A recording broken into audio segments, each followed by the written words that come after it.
स्वर्ग और नरक। एक बुजुर्ग औरत मर गई। यमराज लेने आए। औरत ने यमराज से पूछा, आप मुझे स्वर्ग ले जाएंगे या नरक? यमराज बोले, दोनों में से कहीं नहीं। तुमने इस जन्म में बहुत ही अच्छे कर्म किए हैं, इसलिए मैं तुम्हें सीधे प्रभु के धाम ले जा रहा हूँ। बुजुर्ग औरत खुश हो गई और बोली, धन्यवाद, पर मेरी आपसे एक विनती है।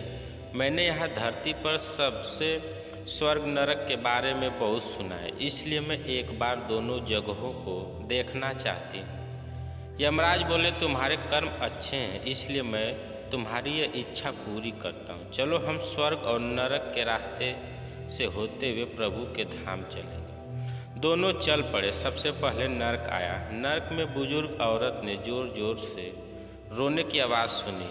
वहाँ नरक में सभी लोग दुबले पतले और बीमार दिखाई दे रहे थे। औरत ने एक आदमी से पूछा, यहाँ आप सब लोगों को ऐसी हालत क्यों है? आदमी बोला, तो और कैसी हालत होगी? मरने के बाद जब से यहाँ आए हैं हमने एक दिन भी खाना नहीं खाया। भूख से हमारी आत्माएं तड़प रही हैं। बुजुर्ग औरत की नज़र एक विशाल पतीले पर पड़ी, जो कि लोगों के कद से करीब 100 फीट ऊंचा होगा। उस पतीले के ऊपर एक विशाल चम्मच लटका हुआ था। पतीले में से बहुत ही शानदार खुशबू आ रही थी। बुजुर्ग औरत ने उस आदमी से पूछा, इस पतीले में क्या है?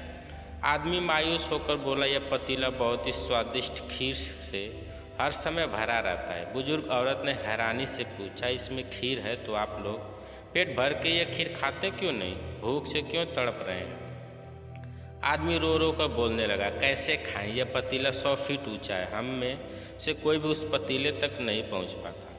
यह सुन बुजुर्ग औरत को उन पर तरस आ गया। सोचने लगी, बेचारे खीर का पतीला होते हुए भी भूख से बेहाल है। शायद ईश्वर ने इन्हें यही दंड दिया होगा। अब यमराज बुजुर्ग औरत से बोले, चलो हमें देर हो रही है। दोनों चल पड़े। कुछ दूर चलने पर स्वर्ग आया। वहाँ पर बुजुर्ग औरत को सबके हंसने और खिलखिलाने की आवाज़ सुनाई दी। सब लोग बहुत खुश दिखाई दे रहे थे। उनको खुश देखकर बुजुर्ग औरत भी बहुत खुश हो गई। पर वहाँ स्वर्ग में भी बुजुर्ग औरत की नज़र वैसे ही 100 फीट ऊंचे पतीले पर पड़ी जैसा नर्क में था। उसके ऊपर भी वैसा ही चम्मच रखा हुआ था। बुजुर्ग औरत ने वहाँ लोगों से पूछा, इस पतीले में क्या है? स्वर्ग के लोग बोले, इसमें बहुत ही स्वादिष्ट खीर है। बुजुर्ग औरत हैरान हो गई और उनसे बोली, पर यह पतीला तो 100 फीट ऊंचा है, आप लोग तो इस तक पहुँच ही नहीं पाते होंगे। उस हिसाब से तो आप लोगों को खाना मिलता ही नहीं होगा। आप लोग भूख से बेहाल होंगे, पर मुझे तो आप सब बहुत खुश लग रहे हो। ऐसा कैसे? इनमें से एक व्यक्ति बोला, हम सब लोग तो इस पतीले में से पेट भरकर खीर खाते हैं। औरत बोली, पर कैसे?